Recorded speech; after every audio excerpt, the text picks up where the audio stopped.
it's time to go check trail cameras. That was super gnarly to get through.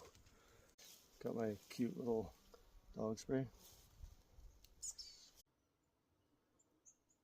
Oh, we got a moose. Alright, well, this is where the trip ends for the e-bike. Now I trudge through pre-season bugs.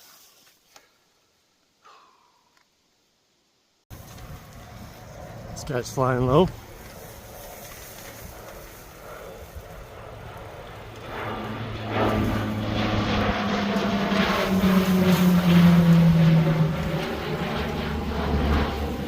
Real low. Interesting. Alright, at least he's not spraying stuff. So hopefully we got some good stuff on picture or on camera.